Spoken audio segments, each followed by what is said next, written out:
COVID related or related. I don't have any of the backstory, but this is disappointing for the White House.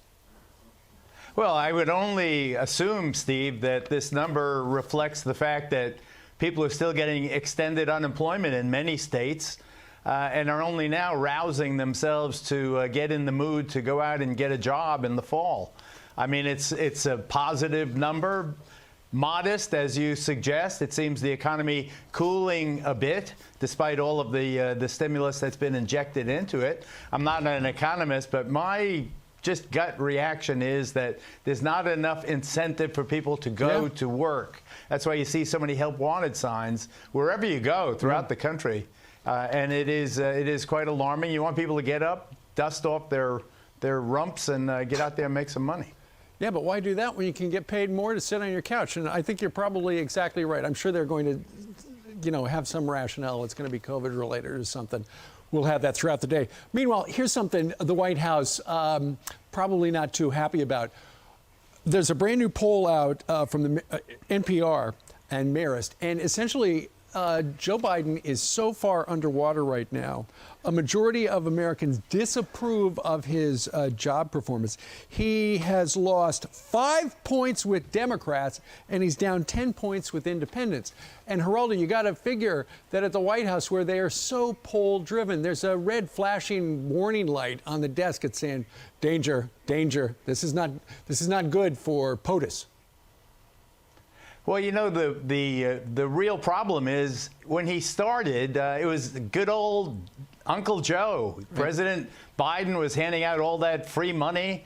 The stimulus checks were there. The vaccines were happening. They were free. They were getting out. The COVID-related numbers were tanking. So things looked good for the president. But then, you cannot experience the trauma of the withdrawal from Afghanistan and not be scarred by it, Steve. I mean, we all watched it. We all wanted it to work out a lot better than it did, but it was chaos. However you spin it, in terms of the president, you want to laud the president, you want to applaud this effort. It was a terrible mess.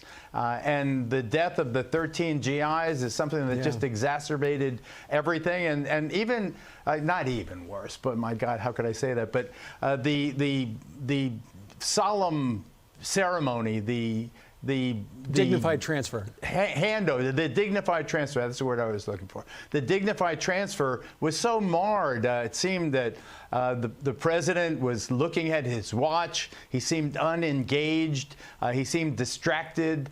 The families, they made a point of protesting that he seemed to speak more about his own family and his son Beau than the president did about their own fallen Marine in this case. And some ugly things were said. And, when a president is not on the same wavelength as a Gold Star family, you know that there's something wrong. And I believe that the perception of something being shaky has now sunken into the American people, hence a poll that, 43% is, President Trump existed with that right from the get-go. Biden was well over 50%, though. He's on track to be one of the most popular presidents. But obviously, there's been some terrible missteps here. Hopefully, he can regain his composure. But he seems rattled right now, and it's distressing, Steve. Well, and that's why, according to our White House correspondent, the White House would like to change the subject away from Afghanistan pretty much to anything else. The ace in the White House, Steve? The ace reporter in the White House?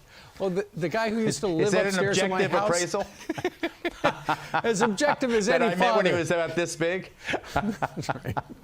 All right, Geraldo. Thank you, sir. Okay, Steve. Have a good weekend. Hi, everyone. I'm Brian Kilmeade. I want you to do me a favor. I want you to click to subscribe to the Fox News YouTube page. This is the only way that I know for sure that you're not going to miss any great commentary, any great news bites, any great interviews coming your way on Fox. You can get it all here on YouTube. So subscribe right now.